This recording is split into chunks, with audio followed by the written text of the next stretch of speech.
You're listening to The Business Plan with Ryan Carpenter podcast. Like us on Facebook at Business Plan Radio and follow us on Twitter at BizPlan Radio. That's B-I-Z Plan Radio. You can view our latest content on our Business Plan Radio YouTube channel.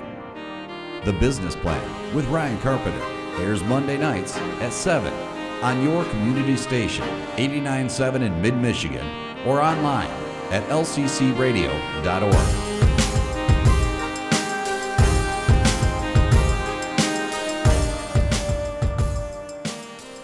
Good afternoon, everybody, and welcome back to another episode of The Business Plan with Ryan Carpenter, a forum for business owners, professionals, and business students to come learn, get motivated, share their experiences, and discuss how to grow our business and the business community as a whole. I am Ryan Carpenter, your humbled host and moderator for these discussions. I really appreciate you guys sticking around with us again. This is the 6th ever episode of The Business Plan, and so far everything has been going smashingly. I'm looking forward to where the show will be able to go, and obviously the more shows that we do, the more we're going to mold this thing into its final product. That'll probably take a little bit of time, but fortunately, I think we are heading in the right direction right from the get-go. So thank you so much for taking part in this and allowing me the opportunity to sit here and have this conversation with you. Eventually, I would like to not be the one having the conversation and be more of a facilitator.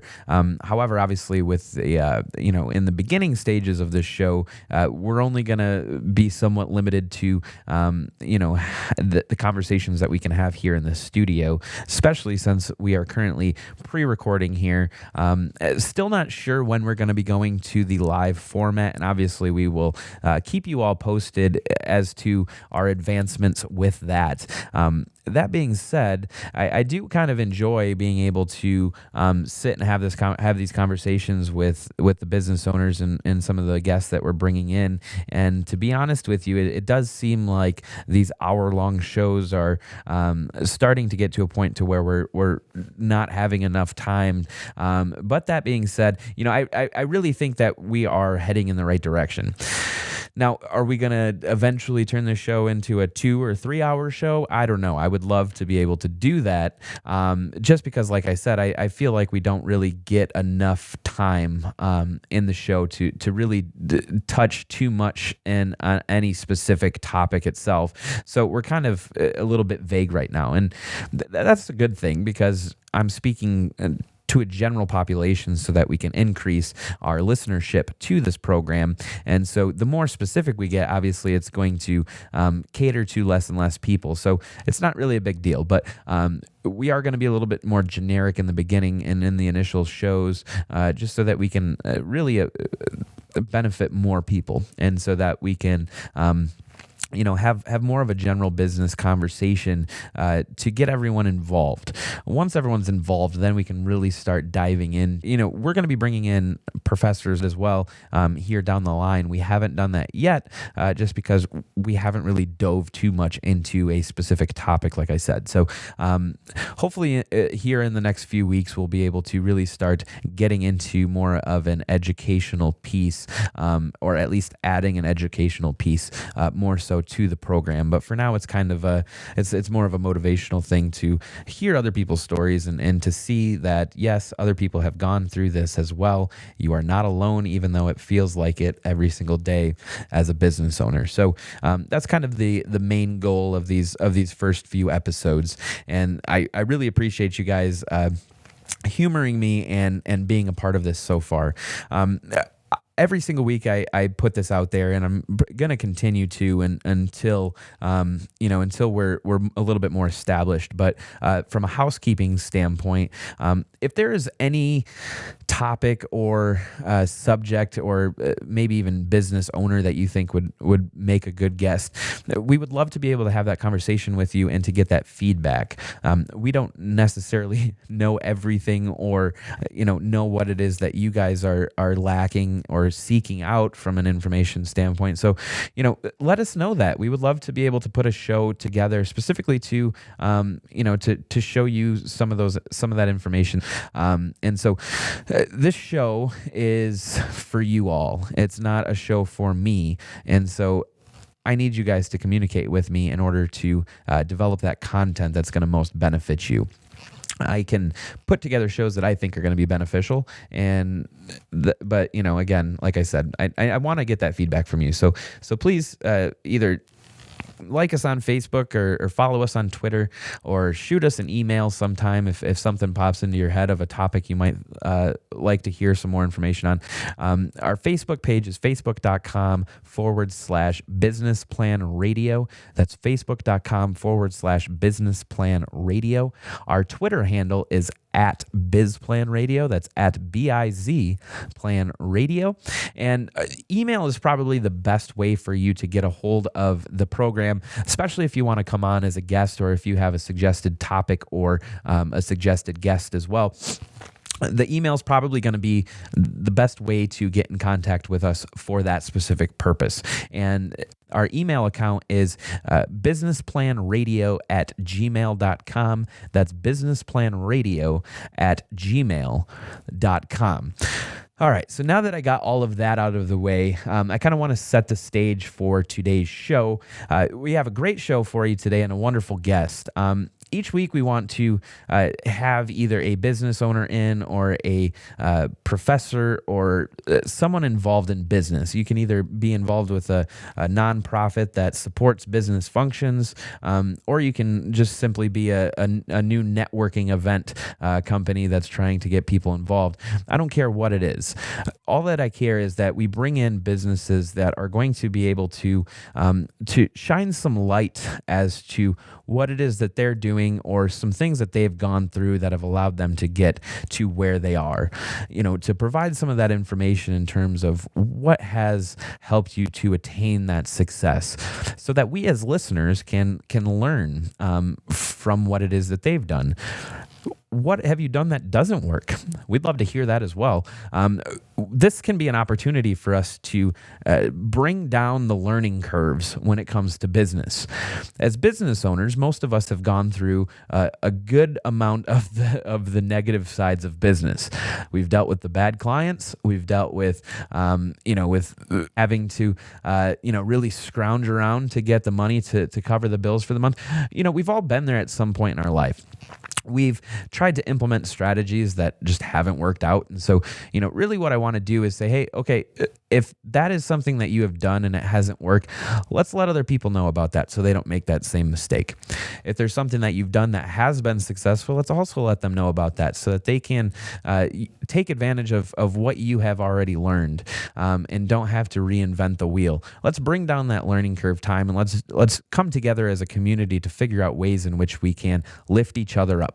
Provide people with the resources and information that they need in order to make the best decisions that they can for themselves, and just be here as a resource and as a tool for that purpose. If we can grow everybody and if we can lift everybody up, that's going to help our own individual interest as well. So you don't have to be a saint in order to do these things.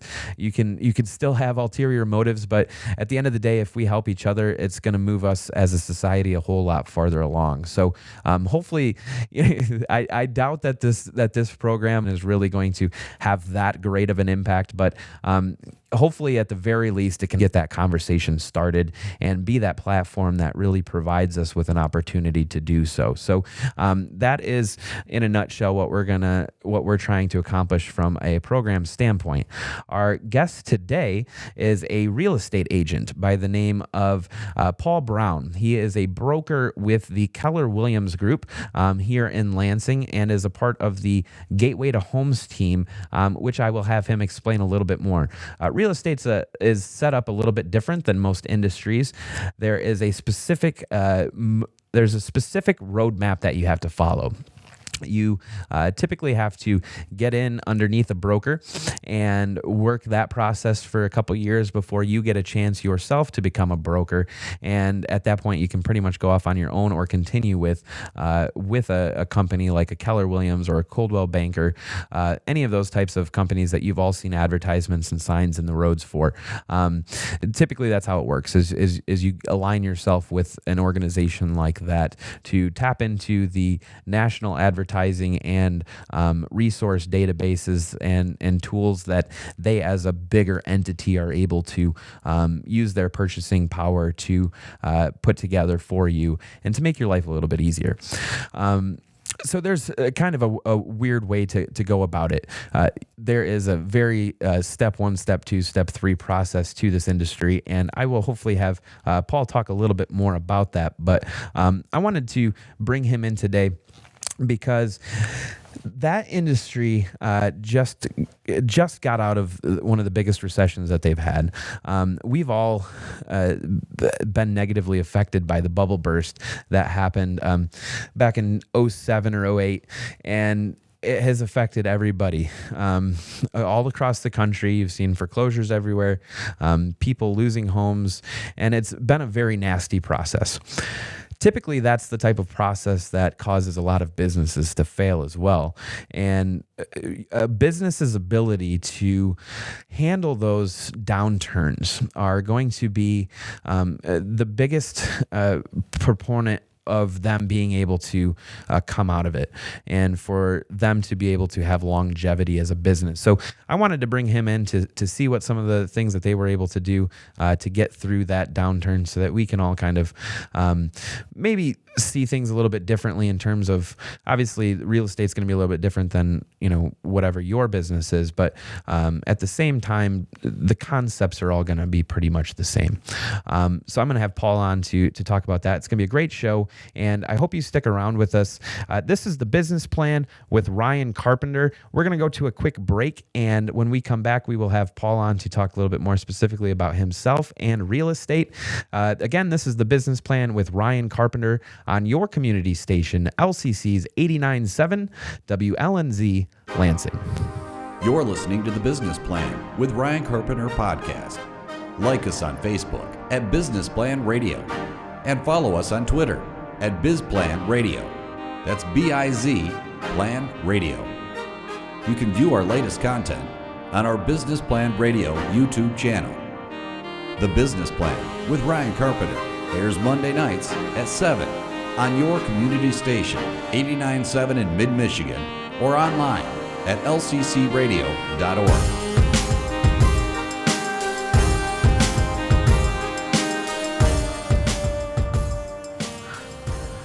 All right, everybody. Thank you for sticking around with us. This is the second segment of the Business Plan with Ryan Carpenter, a forum for business owners, professionals, and students to come learn, get motivated, share their experiences, and discuss how to grow our business and the business community as a whole. As I mentioned in the last segment, we have a gentleman by the name of Paul Brown with us today, and he is actually a broker with Keller Williams agency here in Lansing, and is the team leader of the Gateway to Homes team, which is actually one of the top teams in the Lansing area, and I'll have him explain that a little bit more in depth here in a second. But Paul, thank you so much for being with us today. Hey, thanks, Ryan, for having me. Yeah, not a problem, and I'm really excited to have you in. This show is set up to be a kind of a platform for business owners to come in, tell their story, and also for other business owners that are out there listening to be able to hear those stories and understand that there are people out there who have the same ups and downs and have to deal with the same things that they do, just to kind of give them that feeling that they're not in it alone. Yeah. And so I want to get all kinds of different industries and different CEOs all the way, and and sales reps and all different variations within the business sector, just so that we can really kind of highlight and turn this show into kind of a place to champion business. I've mentioned it before. I feel like athletes get a lot of notoriety for what they have been able to overcome, and unfortunately there's not as much light shown to the business side of the same story, essentially. And so what I want to do is I always want to give our listeners the foundation, the idea of why is this person in as a guest this week. And so what I want to do now is turn the mic over to you and kind of get off here for a second and let you tell everyone your story. What got you into real estate and business, and what has brought you to where you are today? Yeah, well, my story starts out in Lansing. Grew up on the north side of town. Have a divorced family. My father lived out in Los Angeles, California for most of my younger years, and my mom and my stepdad on the north side. My stepdad worked for Consumers Power, and my mom stayed home. I think it was about sixth grade was when we moved to DeWitt, and I actually wound up graduating from there. So I've gotten an opportunity throughout life to kind of see a couple different sides of the tracks, if you will. Literally. Yeah, literally. Started in DeWitt in the sixth grade. Really had a good time there. Great people, and we were pretty competitive out there. I think that up until our senior year, we had only lost 4 games all through school. So winning's a big thing, and it's been probably one of the major parts of my life is that I just hate to lose. Right. So I also wrestled, and part of what got me in the career that I'm in now is there was a lady by the name of Chris Ballard who was pretty involved in as one of the moms that would come to a lot of the meets, and she was in the real estate business. She ran a company by the name of Forsberg Development at the time, and she always had nice things and seemed to have a schedule that would be demanding when she wanted it to be demanding, but also had the freedom that if she needed to go someplace or do something different, she could arrange her schedule, versus my stepdad got up early, came home late every single day, right, and always put a lot of hours in. And I'd have to say that I got a lot of my work ethic just from him. There was not a lot of sitting around from him over the years. But when I got out of high school, a lot of people want to do the police and the fire and be lawyers, doctors, things like that. And I was really more interested in the real estate. So I went to Chris and told her this is what I want to do. And I think that she had heard that from a lot of people over the years. And, she kind of blew me off the first time. And I kept talking to her about it. And I went and took the class at Jerry Holloway at the time, the Holloway Institute. And it's actually where I got my first license as well. Yeah, and he's passed away here in the last year, a little bit over a year, I guess now. Unfortunately, he was a great instructor, and I learned a lot from him. I wound up getting licensed and went back to Chris and said, "Hey, I've got my license. I want to come to work for you now." And at the time, they were more in the development, although they did have a real estate company. They were more on the development side. So she took me over to a gentleman by the name of Fred Fry, who was the owner of Remax, and handed me off to him. And he sat me down and gave me a contract. It was a lot of money, and it was one of those deals that whether you sell or you don't, you got a bill here that you got to pay every month. So I had no option other than to get in and work as hard as I could, because I'd saved up some money, but I needed to make sure the bills got paid. And I remember telling my dad out in California what I'd done, and he said, "You're crazy. You realize what you got to do to sell whatever the numbers were that I had to hit to even break even." And I said, "Dad, I'm going to do this." And he had a few other words to give to me at the time. And so then it started. I got to the office, and I just started working as hard as I could. I thought it was great that I had my own office. I had a window, and all that fancy stuff for a young kid was a big deal. And I got introduced to a man by the name of Joe Manson. He's still in the business. He's been here for years. A lot of people around town know him. And he became my mentor, giving me ideas of what I needed to do and really how to communicate with people, not to be afraid and just go out and show them that you just want to help them. And I remember one of the things that he had asked me to do is he says, "How many cards you got in your pocket there?" And I said, "I don't have any." He says, "Well, go down to your office and grab me 30 cards and come back up." And I went and did it. And I come back up the stairs and he says, "You know, those cards aren't going to make you any money sitting in a box. It's just a big secret. And if you don't tell people what you do, they'll never know. So why don't you hand these cards out?" And I said, "Well, where am I supposed to take them?" He says, "Well, you got to put gas in your car, don't you?" I said, "Yeah." He said, "Well, hand them out to the people that are standing there pumping gas." He says, you go out to eat, don't you?" He said, "Well, then make sure the waitress gets your business card. And when you walk into the bathroom, put one there in the bathroom too. Everywhere you go, put a business card." So I started doing that, and it got to the point where I'd go out to Relly's in DeWitt, and there'd be people there with 8 or 10 of my cards already sitting at their house on the refrigerator. But it was something that I would do before I did anything else. Everybody in the place would have my card. And then, maybe I've skipped some, but going forward, I've in a commission type business was something that was completely different than what I had grown up with. We always knew that, my dad would go out and work real hard. There was a paycheck every week. And in this business, you can work super hard. That doesn't necessarily mean that you're going to get paid. Right. So I tried to find ways to make sure that there was always guaranteed something. That if I had a bad month in sales or a bad couple of weeks, that I knew for sure I was getting a paycheck.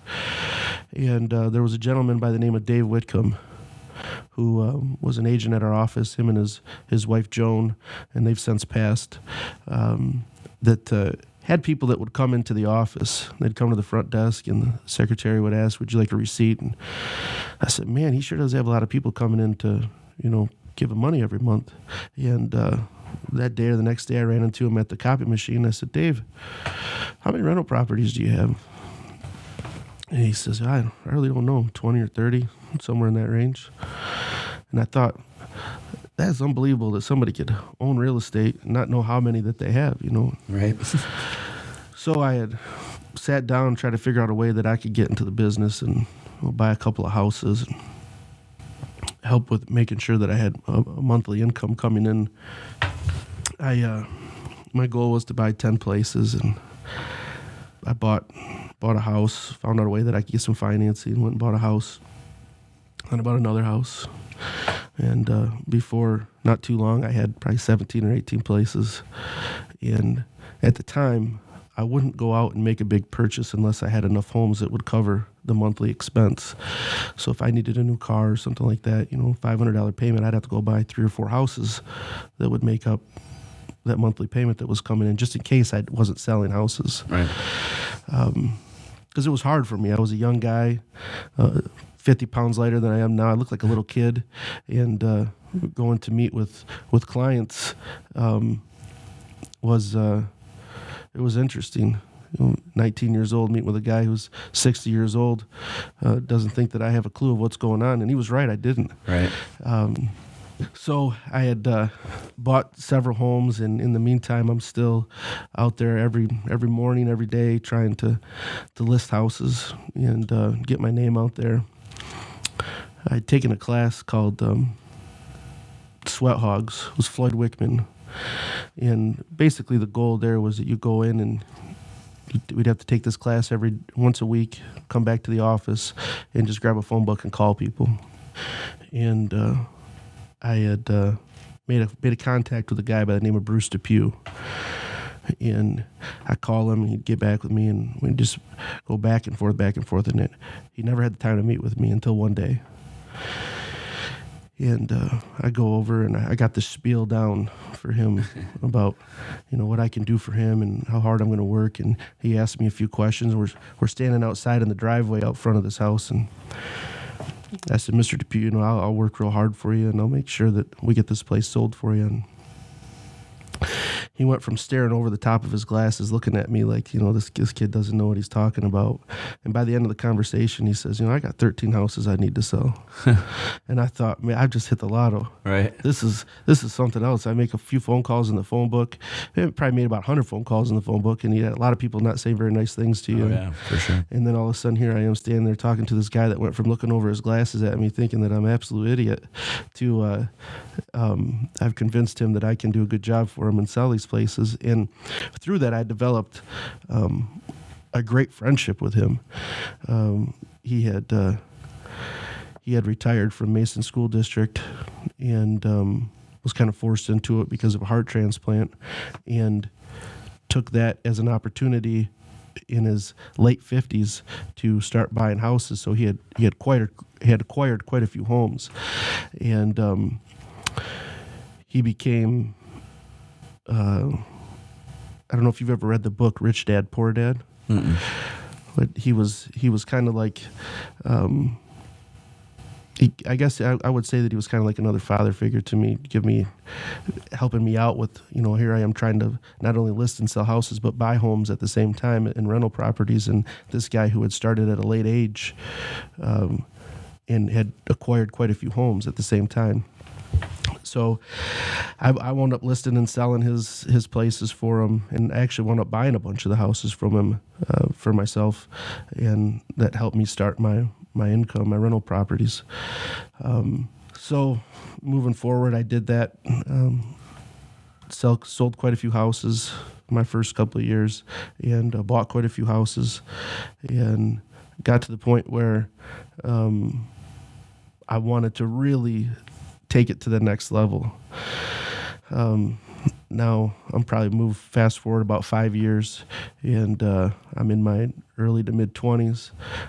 Come across an opportunity to pick up several apartment complexes, and it was kind of probably one of the scariest things I'd ever done. I can imagine. Is that I've got no partners on this, and so I get myself in a position to do this, and at the same time, one of my very close friends, Jeff Burke, and also Dale Tierney, who I had started out with at Remax, came to me and said, "Hey, we're going to start our own real estate company up called Keller Williams," and I had never heard of this before. And at the time, Dale was the president of the association, so I sit down and have a meeting with them, and I think, this is a great idea.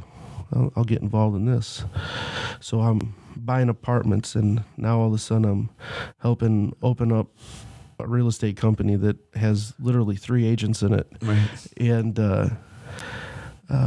at that time, within the few months there, my wife tells me that we're about to have our first kid. So there's a lot of changes for me within a 12-month period. And just everything was exploding. I wound up in 2004, the same year that my daughter was born.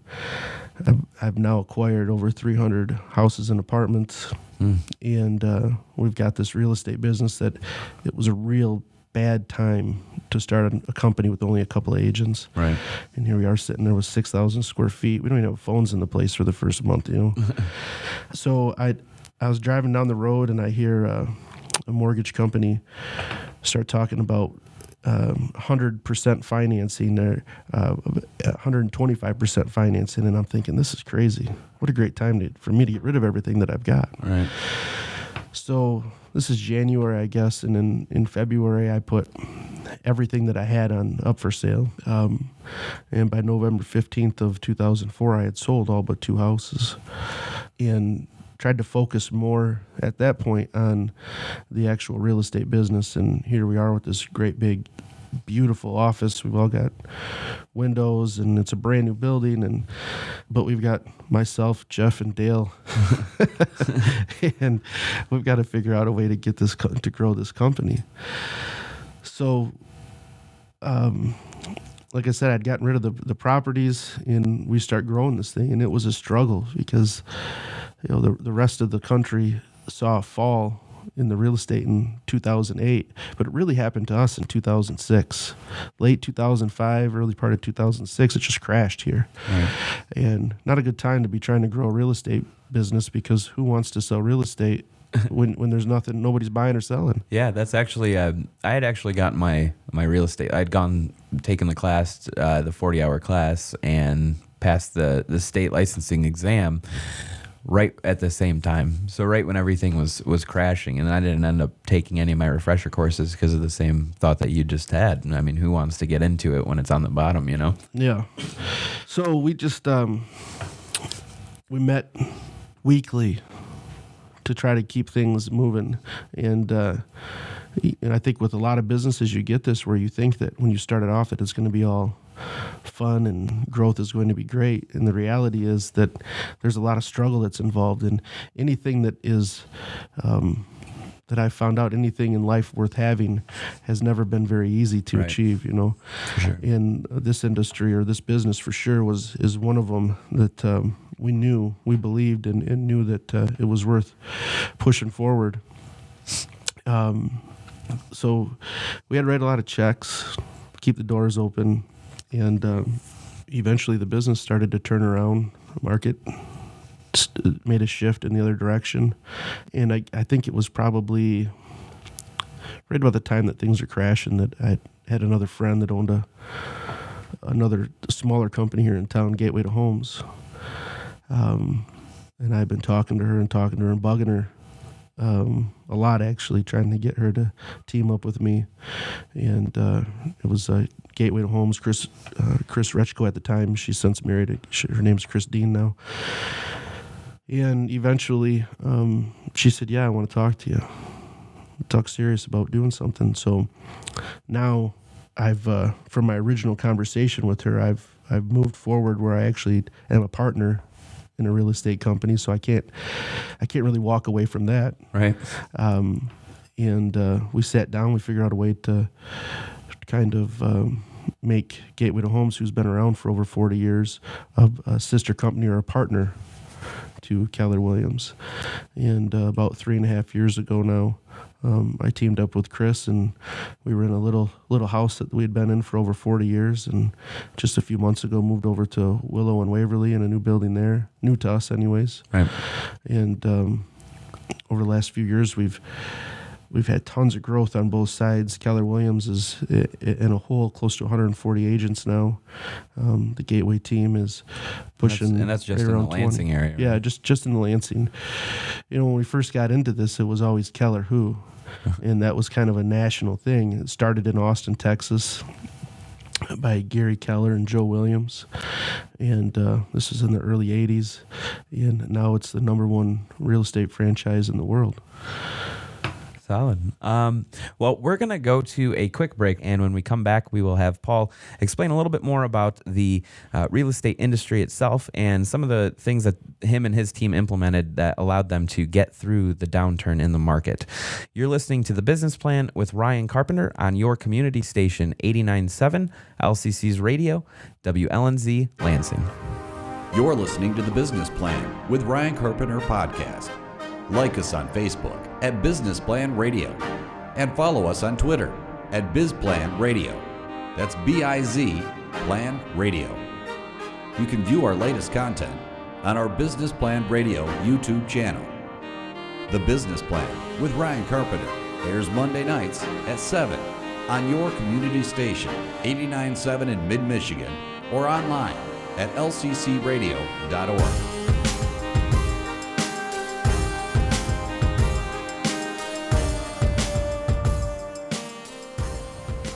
All right. Thank you, everybody, for sticking around with us. This is the third and final segment of The Business Plan with Ryan Carpenter. We still have Paul Brown with us, a local real estate broker and a member of the Keller Williams Group here in Lansing. before we went to the break, I said we were going to kind of get out of his story and get more into the real estate stuff. But there was some things that I wanted to kind of go back and touch on real quick before we move on. Paul, again, thank you so much for being with us. Yeah, thanks for having me. I'm really enjoying this. Well, good. We'll have you back on more. Every week, I kind of freak out heading into the show, wondering what am I going to talk about? And lo and behold, at the end of the hour every time, I feel like there's not much that I was able to cover. So hopefully we can have you back in to touch a little bit more specifically about some real estate issues that are going on that we might not have enough time today to do. That'd be great, man. I love talking about this business, and happy to be here. Yeah, not a problem. So before we get into more of the real estate stuff, let's kind of stick with you a little bit. Have you always had an entrepreneurial spirit? Have you always wanted to get into business? Absolutely. I was doing, as a young kid, before I even knew what an entrepreneur was, I knew that there were things that I wanted to have. And as a kid, back when I was growing up in the 80s, baseball cards were kind of a big deal. And Lansing would have a lot of shows at the malls and things like that. So my dad had gotten me into those at a young age, and going and getting the while most kids were looking for the bubble gum that they could get out of the wax packs of cards, I was looking for the Pete Rose cards, and Dwight Gooden, things like that things that I could trade. Right. And on top of that, we grew up on Comfort Street, or I grew up on Comfort Street, and went to the Willow Street Elementary School. And every day, my mom would give me, I think it was like 90 cents for a hot lunch. And on the way to school, I'd have to pass by that Quality Dairy. So I'd stop in there every morning, take that 90 cents and buy a bunch of candy.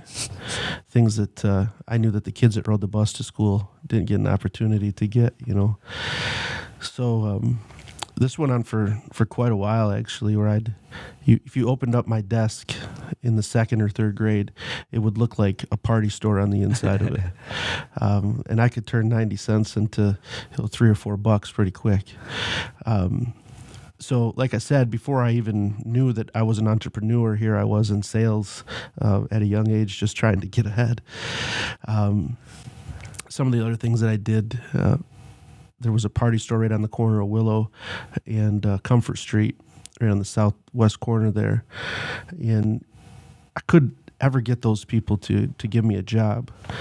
So I started going in one day, I was probably about 9 years old, and I would go in and organize their cans for them.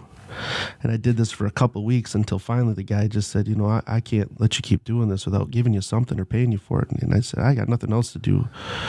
So eventually I became kind of an employee where the guy would give me a few bucks here and there. And so I had a job until I was probably 11, and I could finally get that paper out. That probably only lasted for about a year, because there was a lot of times you had to get up at 5 o'clock in the morning to get those papers out. Right. So there were a lot of times when I just didn't want to get up, and my poor mom would have to be out there getting these papers delivered.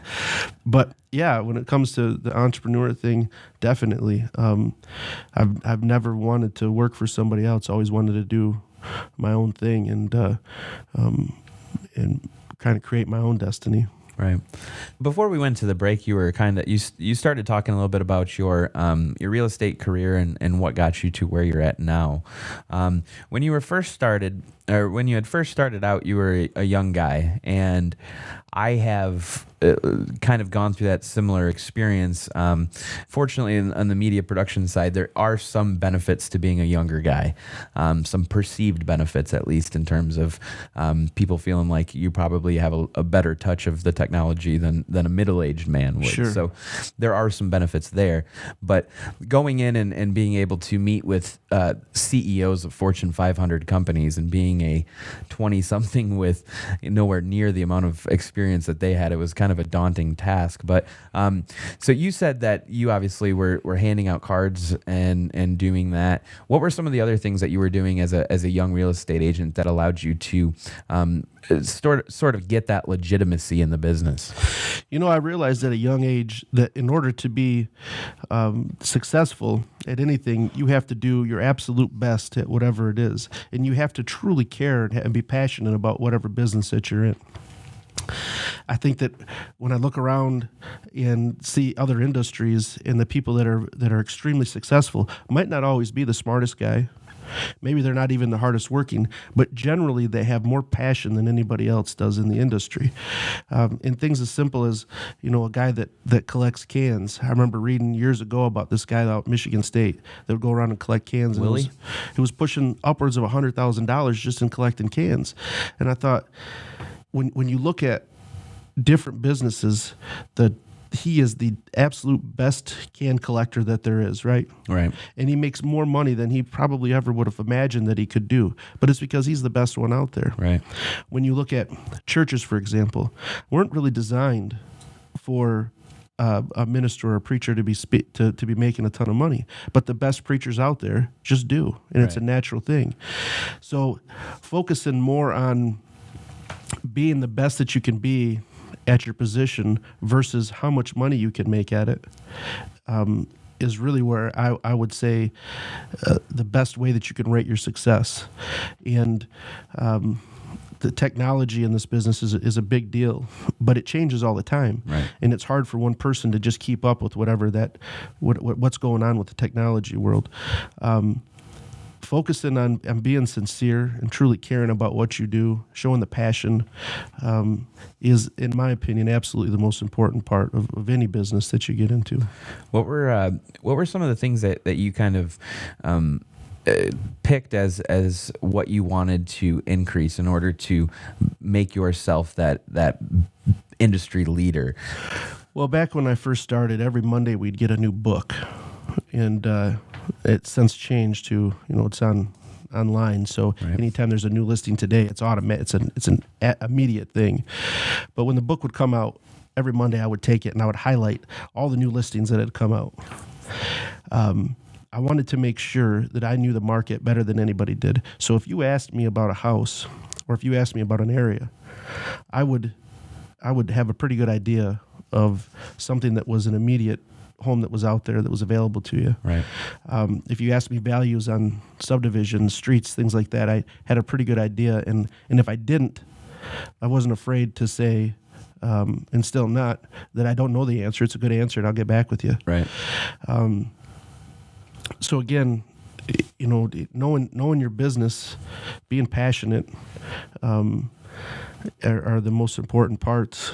I don't think there's really anything that was tricky. Right. I had mentioned earlier on that the business cards were a big deal, and I think today that that's still important. Getting your name out, talking to people, and letting people know that you care and that you're available. Yeah, and I feel like your business might be a little bit different than mine in terms of you're essentially appealing to the general population, right? I mean, everyone at some point in their life is either going to buy or rent a house or apartment. It's the American dream. It's the American dream. So you get to you could pass out your business card to a waiter, like you had said, pass out to a waiter, people that you at the gas station pumps and things along those lines. Maybe not as viable for someone like me, because that waiter probably isn't going to be the person that makes a marketing purchasing decision. So it's pretty interesting industry that you're in, and that your market is just about anybody. Does that make it difficult, or does that make it easier? No, I think that, I don't know that really makes it more difficult or easier. Like you said, you don't know if that it would help you, but passing out your cards and letting that waiter or waitress know that this is the business that you're in, if they ever hear of somebody that needs your services, then they'll remember you. Right. But if you don't tell them, then they don't know. Yeah.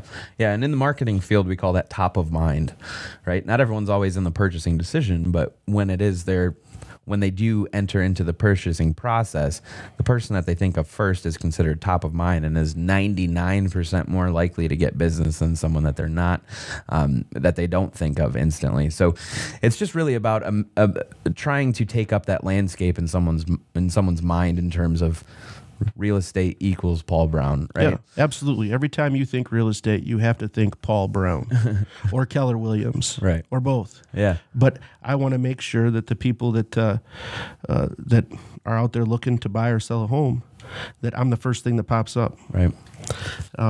That's probably one of the worst feelings in this business, is finding out that a friend or family member has bought or sold a home through somebody else. 100%. And it's not an intentional thing. They just they didn't think about you, and shame on you for not keeping in front of them. Right. Yeah. There's a sales guru who I watch a lot of content on, and his name's Grant Cardone, and he's kind of a shark. He might be a little bit abrasive for a lot of people, but it has worked extremely successfully for him. And a lot of different talks that he starts off with. The first question he asks is, "How many people in here have never heard of me before?"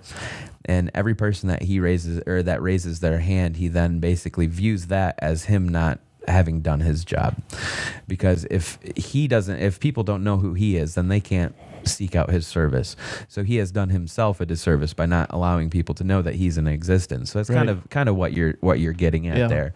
And really that's part of the reason why I started this radio program, was so that I could then kind of take that space in people's minds as well. So, it's just really a matter of getting out there and putting yourself into positions to be able to talk about what it is that you do and let people know that. Because like I said, you don't know when they're going to be ready to purchase, but when they are, hopefully you're the one that they think of. Yeah, you want to be the first person that they think of. And I think that, since we've been talking, another strength that I've had from the beginning is identifying my weaknesses, finding somebody else that can help me with things that I'm just not good at. Right. And once I was able to do that, it not only made my business much more profitable and successful, but it made my life much more, enjoyable. Yeah. The real estate industry is a pretty interesting industry. I mean, it's like a roadmap. There's not too many industries that are completely road mapped out like that. So if I was, if one of my listeners is listening to this and is like, real estate is something I've always had an interest in. I watch HGTV every single day. How do I get involved in real estate? What would you suggest for that person who's interested and maybe wants to pursue this as a career? I would suggest that you probably start out talking with a broker here in town. I would be happy to talk with anybody that was interested in finding out more about the business. And then you need to take a 40-hour class, and you can do that through local schools here. LCC has a great program for real estate. And while you're doing that, you need to identify a broker that you're going to work for. And then you need to take the class. And the exam is a couple hours long. Back when I took it, you'd wait a few weeks to find out. Now you find out immediately whether you've passed or failed the class. And if you don't pass the first time, that's okay. Just go and take it again. Right. I think that there are certain people that just kind of have an issue taking tests. And this test that we take for this industry is, it's really doesn't relate hardly at all to the actual business of listing and selling properties. It's more like the legalities and making sure. And that's kind of the whole point of it being a state regulated career path, right? It's just to... As an agent, I didn't really know what the point of it is, but now as a broker and having agents work for us, I'm really happy that we go through the whole legal end of it, because keeping ourselves out of trouble is probably the most important part. Yeah, with any business, right? Yeah, with any business. So, very cool. So what about now? Obviously, the market had, we've touched on it very briefly, but the market crashed, right? The bubble burst, and you may view this a little bit differently than I, but to me it's kind of like a wildfire burn, right? Sometimes you need to have those for the market to kind of readjust itself. But are we back? I think so. In fact, I know that we are. Yeah. We might not be back in all areas of the Lansing area, but most of them have made in considerable increases. Getting back to some of what I'd like to say were fictitious numbers of where these houses were selling back in 03, 04, and 05. maybe not for all of them, but in a whole, we are seeing homes move fairly quickly. Interest rates are great. Right. Values, I think, are still great for as low as an interest rate is, and we're doing great.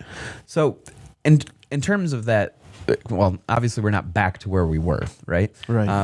And probably a good thing, because then we'd probably be back to where we were after that as well. Are we getting there price-wise, or are we just getting there in terms of now when you sell a home, you don't have to have it listed for 2 years before it finally moves? Is it more of just things are moving faster now, or are we starting to notice those price points coming back up? Things are moving much faster than they were a few years ago, and values have increased significantly. But they're within reason. Right. To whereas a few years ago, when we're seeing homes that might be worth, close to $200,000 selling for close to $300,000, we're not seeing that now. Right. But with that said, depending on the price range that you're in, it's hard to find places right now. Yeah. And if you're out there looking, be serious, because you think you can go home and think about it, and then the next day there's 10 other people that have been looking at the same house, and one of those people are going to get it. Yeah, and obviously I feel like the internet's probably changed that whole game substantially as well, because now in the past someone had to be I'm 100% buying a house. I'm buying a new house, and so I go to a realtor and go through that process. Whereas now maybe people who are not 100% sold on whether or not they want to move are still out there looking at houses and getting involved in the actual process itself.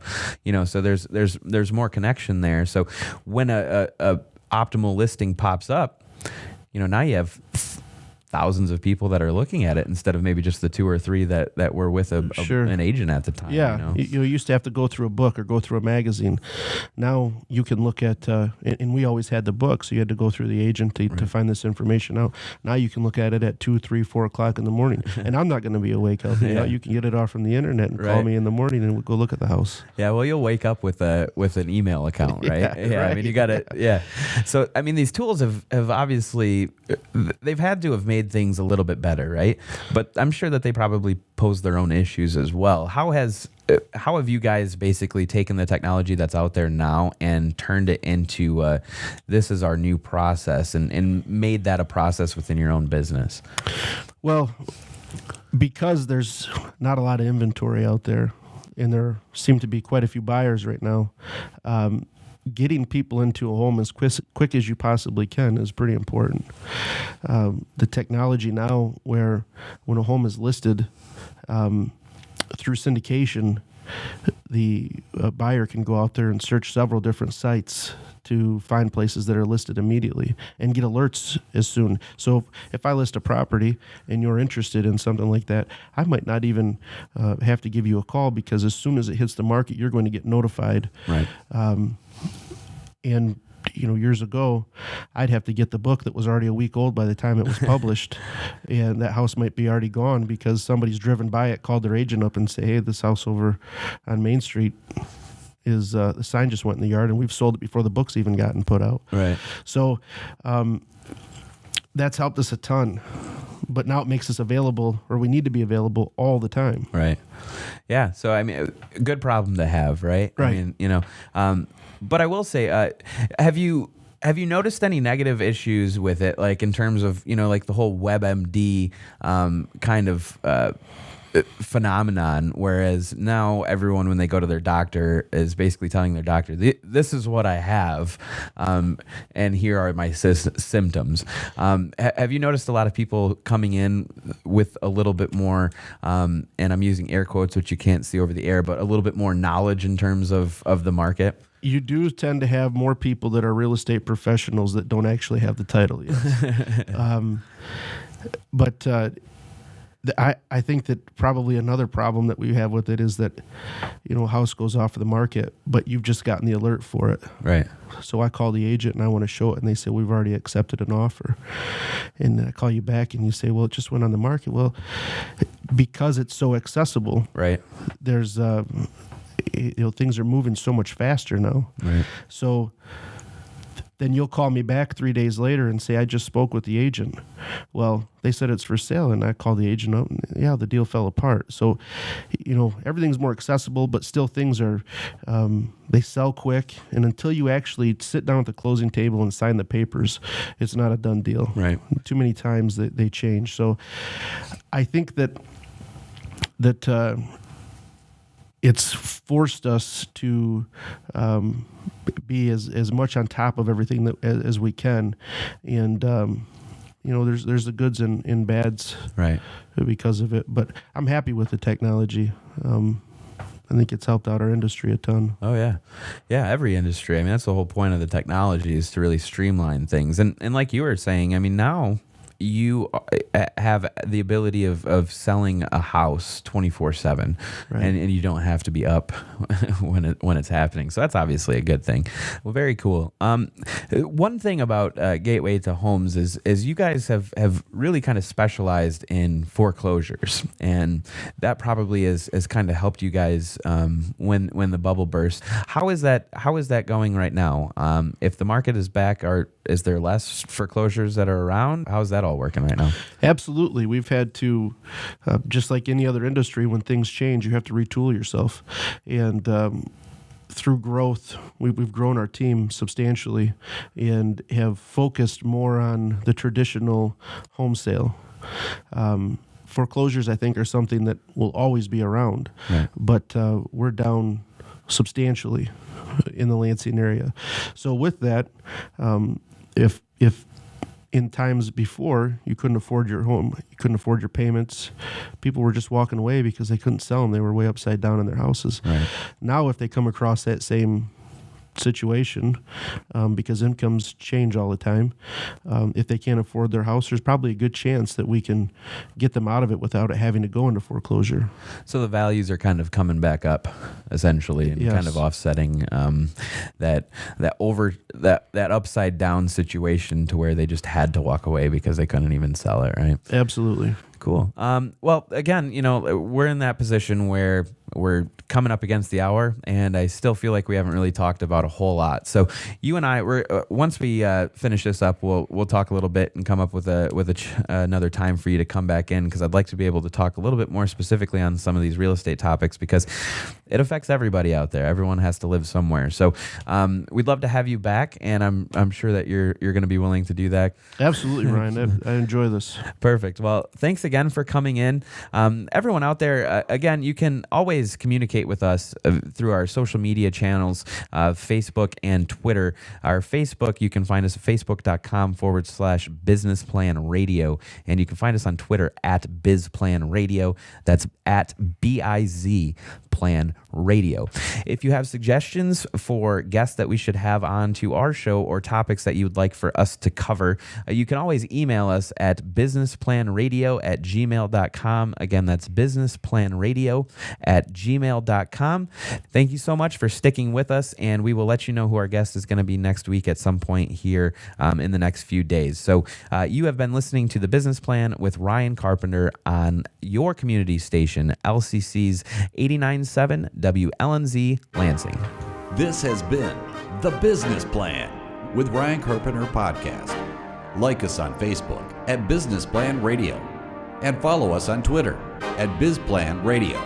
That's BIZ Plan Radio. You can view our latest content on our Business Plan Radio YouTube channel. The Business Plan with Ryan Carpenter airs Monday nights at 7 on your community station, 89.7 in Mid-Michigan, or online at lccradio.org.